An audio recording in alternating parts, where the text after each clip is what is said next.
The familiar strains of Vivian Ellis's Coronation Scott, surely one of the most famous signature tunes in radio history. It's indelibly associated with the first and most enduring of the radio detectives, Paul Temple. Together with his wife Steve, Paul Temple encountered dozens of crimes in a record-breaking career, in the process becoming a favourite of listeners nationwide. In this, the first of our series on some of the great sleuths in radio history, we'll be looking at what made Paul Temple so popular and talking to some of the people who made him a legend of the golden age of radio. And we'll be giving you a chance to hear some rare gems from the BBC archives. You know, you're drinking far too much coffee, Paul. It's a sign I've been working hard. Have you really finished the novel? Finished it last night. Paul, that man over there, near the service table, keeps staring at us. Yes, I saw him. His name's Maurice Lonsdale. He's a financier. Excuse me, sir. Mr. Lonsdale asked me to give you this note. Oh, thank you. What is it, Paul?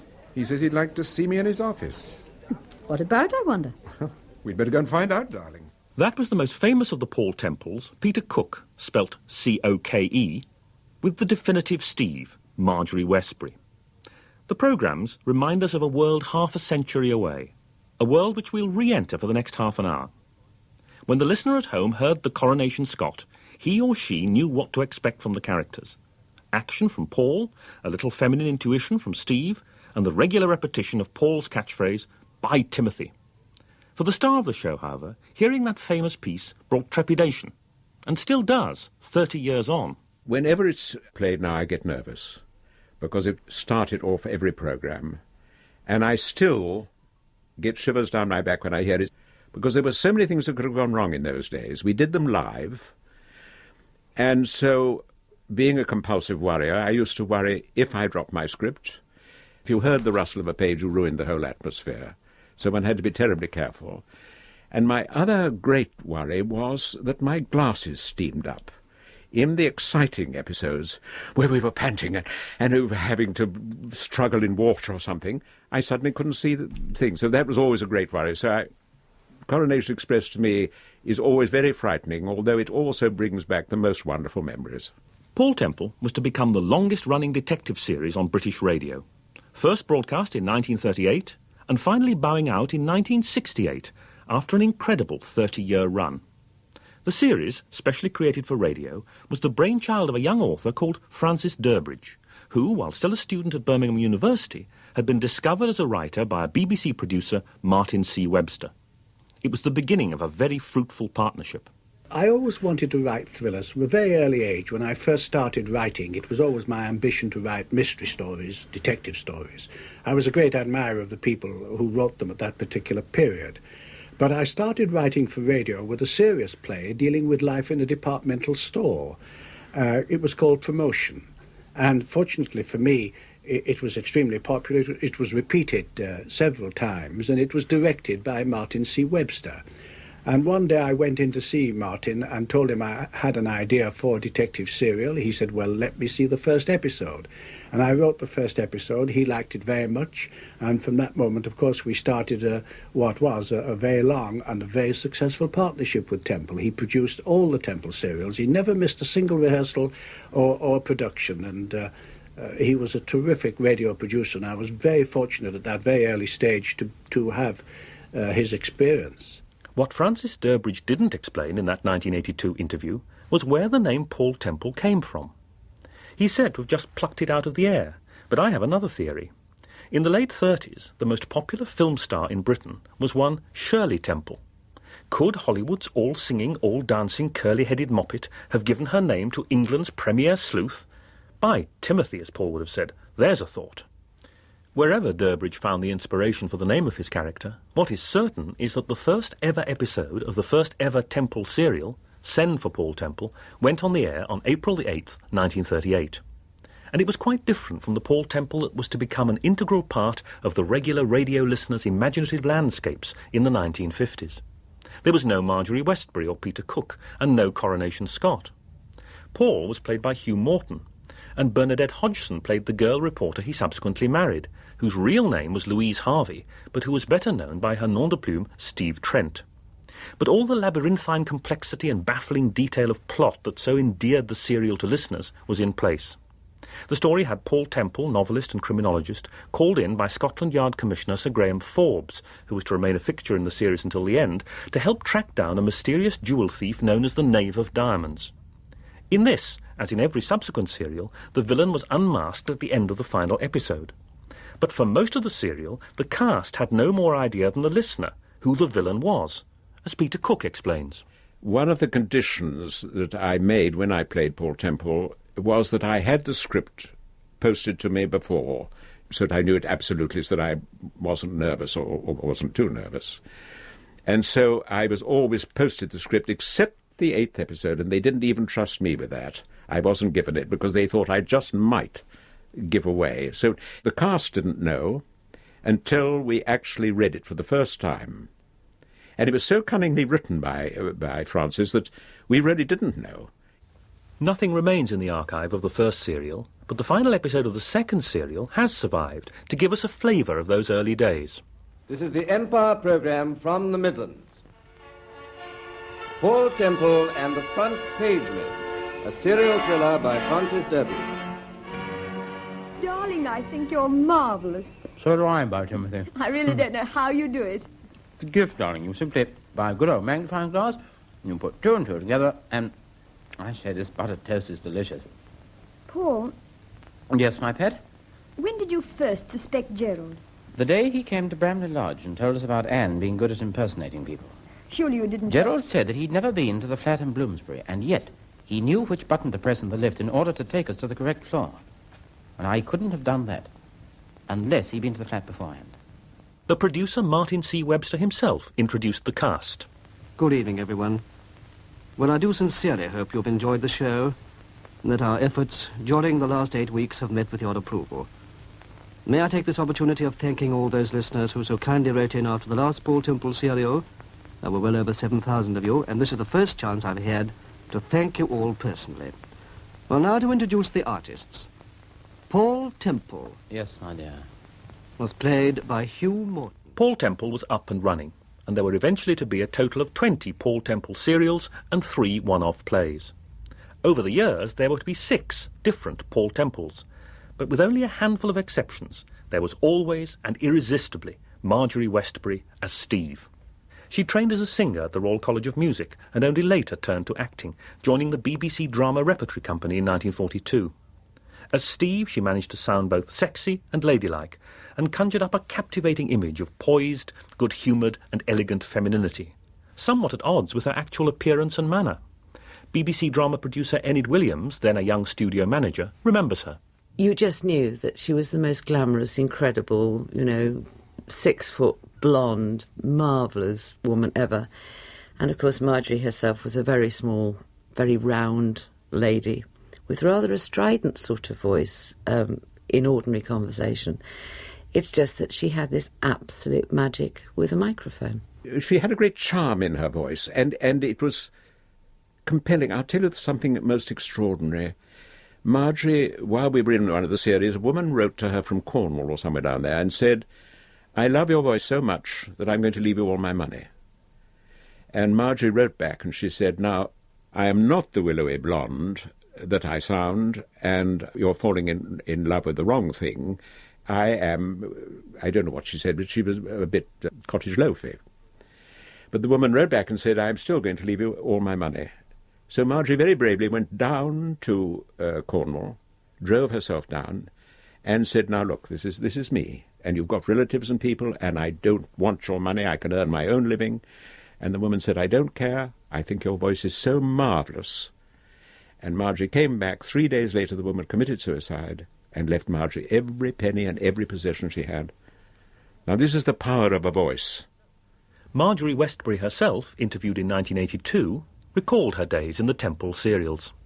I remember all my husbands. I had 6. The first one was Hugh Morton, who I still see around on the box occasionally. Then Carl Bernard played one. Do you remember Carl? Very, very funny man. He had us in hysterics. It was very difficult to play with Carl. One of the very best was Barry Morse, who, nice ending to this story, because Barry became very ill. He had a tubercular lung, and he had to get out of this country, and he went to Canada, not only cured him, but became a very big star over there. You know, he played this big detective series. Barry Morse, then Kim Peacock, then Boney Crawford, Howard Marion Crawford, played one. And then, of course, Peter Cook for the rest of it. With me, we just went on and on and on for years. Brian Doyle, a long-time Temple aficionado, also remembers all the Pauls. My favourite Temple of those days, personally speaking, was Barry Morse, who was a very smooth, good-looking young actor, masses of stage and screen experience. People may remember him in that very successful series, The Fugitive, in which he played Lieutenant Gerard of the American police force. Some years ago, I happened to meet Barry Morse, and I said to him the effect he'd had on me as Paul Temple, and he couldn't believe it. He said it was about 10 days' work for me, if that. He said, how old were you when you heard the serial? And I said, about 14, I suppose. And he said, that explains it, an impressionable age. It was Peter Cook who, for my generation, was the definitive Paul Temple, well-bred, assured and incisive. I'm extremely lucky in that I have a voice, or had a voice, that the microphone liked. And this is rather comparable to a film star, the camera falling in love with her. And I had a lucky voice, so I used to have a tremendous amount of work, actually. But I did play twice, I think, in Paul Temple when somebody else was playing Paul Temple. I think I once played the villain, and I once played something else. So the producer and the author of Paul Temple knew my work. And one day they came to me and they said, would you like to be Paul Temple? So I said, well, of course, it'd be absolutely marvellous. And Francis said, before we have any agreement, you will come out and have lunch with me tomorrow. So I got awfully worried. I thought, now what in the hell can he have found out that I can't do or something or other? So we had lunch together. And we talked about a lot of subjects, and eventually it came to why. He said, now, let us get this absolutely clear. I am the writer of Paul Temple. I know you're a playwright. I had 2 plays on in the West End at the time, actually. And I do not want any of your ideas or words put into Paul Temple. And, of course, I agreed. Of vital importance in the creation of atmospheric drama and tension on radio is the use of sound effects. And Paul Temple is no exception.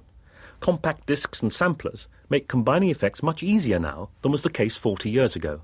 Marjorie Westbury remembered with admiration studio manager Patience Sheffield's expertise.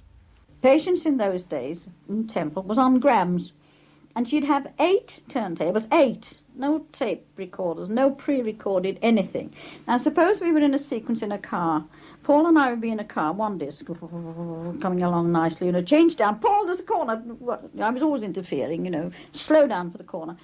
Then there'd be something, then, God, he's going to hit us. Another car coming, another disc, you see. The crash on a disc. Send for the police, send for the ambulance coming on another disc, this, that and the other. And I've known her have 8. And she never missed a trick, single-handed. The thunder and lightning was absolute hell in those days, when we had a lot of thunder and lightning in various scenes. And for some reason they couldn't put it into the studio. So while we were fighting in the water with great waves and the thunder and the lightning, it was absolutely silent for us. So it was jolly difficult, because you were shouting out, and the lightning and the thunder were controlled by a light. And when the light came on, one knew one must either shout very much louder or not talk. And, of course, it was great fun for us. We were practically cross-eyed on a page like that. We'd have 12 lights on a page sometimes. I do remember we were shoved along into the lavatory one day because the acoustics there were just like a cave. And Margie and I played a scene over the lavatory pan. Most extraordinary. Another feature of the serials was Webster's use of a regular repertory company of actors. Martin was wonderful because he tried to engage them if they could. Even if they came as a Russian countess the first time, they would then come in as a Spanish dancer or something. The great thing about Paul Temple was that we all loved doing it, and anybody would have done anything to be in it, actually. Time and again, the names of Simon Lack, James Thomason, June Tobin, Rafe Truman and Griselda Harvey turn up in the credits. Brian Doyle remembered with particular affection Olaf Olsen. He sounded like a sort of radio Peter Lorre. He always had a thick accent, and he was always one of the chief suspects, and he's always saying, "But Mr. Temple, I hope you don't think that I did the murder. I'm innocent, I tell you, innocent." And we all had a great affection for Olaf Olsen. He never seemed to appear in anything else but Paul Temple. The combination of driving plots and engaging performances captivated the listenership. Then, as now, teenage boys found the combination of heroism and action compelling. Brian Doyle, then a schoolboy, remembers. I think the first one I heard was Carl Bernard as Paul Temple in Paul Temple Intervenes. And we used to... I always remember the villain in that turned out to be a rather pleasant young man called Roger Story, who evaded justice at the end by throwing himself through a plate glass window on about the 6th floor of a hotel. And the following day at school we were all saying, but how could he throw himself through? That plate glass is so toughened, you know, he couldn't do it. And then somebody else would say, perhaps he threw a big ashtray and broke the glass before he jumped through. And we discuss all the details. Why else were Paul and Steve so popular for so long? They were unusual in their field, for fictional detectives have often been dedicated, wise, celibate figures, rooting out evil, hearing confessions, acting as substitute priests in a secular age. Sherlock Holmes and Inspector Morse are typical examples. Paul Temple, despite the priestly overtones of his surname, was married, and his partnership with Steve remains at the centre of the serials. Perhaps the best comparison is with Dashiell Hammett's husband and wife detective team, Nick and Nora Charles, in the popular Thin Man film series, starring William Powell and Myrna Loy. As Peter Cook and Marjorie Westbury explain, the domestic detail counterpointed the detection, rendering the characters more human and approachable. The atmosphere between Marjorie and myself, I think, did contribute to the success because we were very close.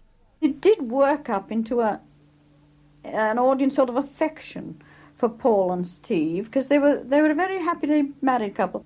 And there was all this nice, comfy chat and a lot of badinagerie about how much I paid for my hats and that sort of thing.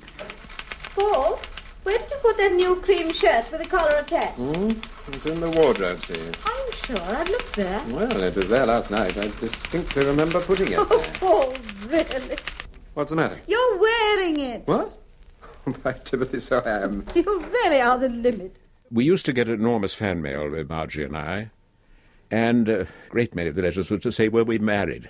Really married, which shows that the atmosphere did come over, which always rather excited me. So if in some respects Paul and Steve were different from the classic detectives of popular fiction, in another sense, Paul Temple fitted the great tradition precisely. The sleuth as gentleman amateur. It's only in the last 40 years that the policeman has been at the centre of the crime story. Previously, the gentleman was of more interest than the player. Temple was educated at Rugby and Magdalen College, Oxford, the son of a general, and earns his living as a crime novelist. And a jolly good living it must have been, as the first serial finds him living in a country house, Bramley Lodge, near Evesham. Later, he and Steve moved to a luxury flat in London, 127A Eaton Square, which was furnished with antiques, decorated with old masters, and boasted a cellar full of vintage Burgundy and claret from Justerini and Brooks. Such a resolutely upper-middle-class ménage would not have been complete without servants. We had a splendid, faithful man-servant, lucky us, a young man called Charlie, who... Well, there were innumerable Charlies, but they were always there. Good morning, sir. Did you ring? Yes, Charlie, I rang. Bring some more marmalade, please. OK. Anything else? Yes, some toast and some butter. Blimey, you haven't half got an appetite this morning. What about coffee? No, I'm all right for coffee. But I expect Mrs. Temple wants some tea. She's in the kitchen now, making it. You know, women are funny about tea, aren't they? They're funny about a great many things, Charlie, but let's go into that at this time of the morning. OK. Oh, Charlie, I've left the cooker on. Yes, all right, Mrs. Temple. Don't forget the toast, Charlie. Okie doke. Paul always showed a loving and chivalrous concern for Steve, wanting to protect her from violence and danger. But just as regularly, she insisted on staying at his side. I want you to go away for 2 or 3 days into the country. Why? Well... Yes, you want me to go into hiding, is that what you mean? No, not exactly, darling. Things are coming to a head, aren't they? Yes, Steve, they are. I'm not going away. Now, don't be stupid about this, darling. Paul, dear, I am not going away. All right. Steve, who regularly faced kidnap and sometimes death, was quite resourceful when it came to dealing with opponents. This tea tastes awfully bitter. Is yours all right? Yes. Mine's perfectly all right. Well, perhaps it's my imagination. Mrs. Temple, do you mind if I ask you a very frank question? No. What does your husband think of me? Does he think I'm mixed up in this Van Dyke affair? Are you? No. Believe me, after what happened last night, if I knew the identity of Van Dyke, I should go straight to Scotland Yard. Last night? Yes, the murder. Miss Mary Desmond. Ah, so you think Mrs. Desmond was murdered by Van Dyke? Well, don't you? It seems perfectly obvious to me that the same person who murdered... What is it? I don't know. I suddenly felt dizzy. I shouldn't try to stand, Miss Faber. But I shouldn't feel like this. What's the matter with me? Don't you know? What do you mean? You didn't come here to talk to Paul about what happened that night at the bungalow. You came because Van Dyke sent you. You came here because Van Dyke told you to kidnap me. What have you done? I haven't done anything. You've done it yourself. What? You put something into my tea while I was answering the phone, didn't you? But you drank it. You said the tea was bitter. I wanted you to think that the tea was bitter. I wanted you to think that everything was going according to plan. Your plan, Miss Faber. What do you mean? Why do you think I asked you to speak to my husband? I don't know. Don't you? Oh, you're not very bright. While you were on the phone, I changed your cup for mine. Paul and Steve were constructed as complementary embodiments of masculinity and femininity. He, gentlemanly, single-minded, and an embodiment of deductive reasoning. She, with a love of new hats and an infallible sense of intuition. You know, Paul, Betty Wayne is definitely worried. You think so? As soon as I mentioned Reynolds, she coloured up, she turned her back on me. There's something funny going on there, you know. Yes. I'm beginning to get a sort of intuition about this case, Paul. Good old intuition, You can laugh, but I've been right before. No, I'm not laughing, darling. I've a great respect for that good old intuition of yours. Thanks. The listeners were also happy to tune in for the comforting familiarity. It was not just the well-loved characters, but also the carefully crafted plots, which could be relied on both for suspense and the staple ingredients of action-adventure. For instance, you could be pretty sure that during the course of the serial, there would be a bomb in the car. Listen. Do you hear that ticking noise? It's the dashboard clock, surely. The clock stopped. Look, 6:20. Come on, Steve, get out, quickly. Yes. Come on, across the street. Right. Look, here's a taxi. We might as well grab it and get home. Taxi! Where to, Governor? Eaton Square, please. Oh, what the blazes was that? The Temple's car would be raked with bullets. Oh! What's happening? Steve, look at our car. Just look at it.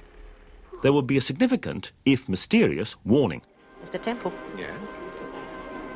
Whatever happens, don't go down to Reading.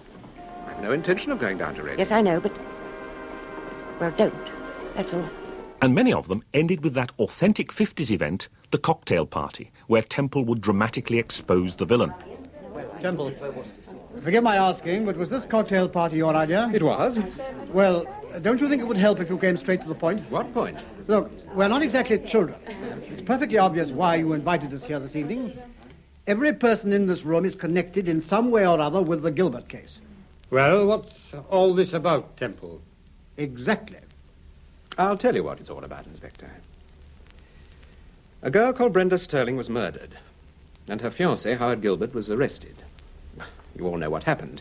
Gilbert was tried and eventually convicted. But he didn't commit the murder. No, he didn't, Reynolds. Then who did? Don't you know, Mr. Fabian? Well, don't you? Look out, Temple. Stand back. If anyone comes near me, I warn you, I'll shoot. Although earlier serials took place in Yorkshire, the Midlands and Scotland, the series had by the 1950s settled down firmly in the home counties, with the mayhem taking place around Farnham, Maidenhead and Guildford. The series remains an infallible guide to the manners and mores of Middle England in that now almost impossibly remote era before the Cultural Revolution of the 1960s. And perhaps the series provided listeners with a window to a kinder, more morally certain age. Etiquette and correctness are important. For instance, Paul Temple calls all the men by their surname, and there's an almost Mandarin politeness about introducing everybody. Good evening. Welcome to La Mortella. My name is Fabian. Why, hello, Mr. Fabian. Hello, Miss Ferguson. How nice to see you again. I don't think you know my wife, Steve. This is Louis Fabian. How do you do, Mrs. Temple? How do you do? Hello, Temple. Good evening. Oh, hello, Reynolds. Good evening, Mr. Reynolds. Good evening, Mrs. Temple.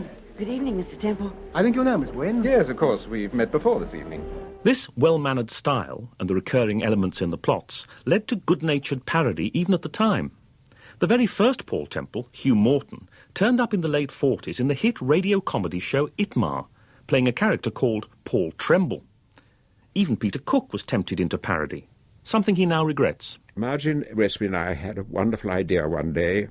We wrote a 9th episode, sending up Paul Temple, the series, doing all the sorts of I said by Timothy every 5 words. And so we recorded the whole thing, playing all the scenes ourselves. So when the series was finished, as people were packing up to go home, to their astonishment, over the microphone came, "Would you just wait while we play with the 9th episode?" And I have always regretted it. Francis and his wife were there, and Martin was there, and of course they didn't know. And I think he was hurt by it. You know, authors are very, very touchy, as I know myself. And this is the one thing about the whole series which really makes me rather sad. Although Durbridge went on to become the foremost television thriller writer of the 1950s and 1960s and an accomplished playwright, he remained in the folk memory indelibly linked with Paul Temple. When he died last month at the age of 85, the obituaries almost universally led off the accounts of his life with his creation of Paul Temple. Although he was primarily a radio detective, Paul Temple rapidly became a multimedia creation. Durbridge novelised many of his radio scripts. 4 of them were turned into low-budget British films of the late 1940s, with John Bentley as Paul Temple. There was a Temple strip cartoon in the London Evening News in the 1950s. And between 1969 and 1971, a television series, not, however, scripted by Durbridge. Brian Doyle didn't rate these alternative versions. John Bentley was a good, competent British actor, famous for wearing his white raincoat. He appeared in innumerable British B pictures wearing a spotless white raincoat, which never seemed to get dirty, no matter how many fights or chases he was involved in. But they were entertaining, but they weren't outstanding. And then, of course, in '69, I think it was, Paul Temple hit television with an actor called Francis Matthews playing the part. Matthews is a good actor, good light comedy actor. His impersonations of Cary Grant were legendary in show business. And I don't know, he was all right as Paul Temple, but he didn't make a big impression. Of course, Steve, I'm afraid, was badly miscast. An actress called Ros Drinkwater played her. Good actress, nice lady, I'm sure, but she wasn't Steve. And Paul Temple on television wasn't the Paul Temple we've grown to love and grow up with on radio. It's a measure of the impact of the radio versions that when you read Durbridge's novels about Paul Temple and Steve, you hear the voices of Peter Cook and Marjorie Westbury. For despite their appearances in films, books, television and comic strips, Paul and Steve remain ever and supremely the radio detectives.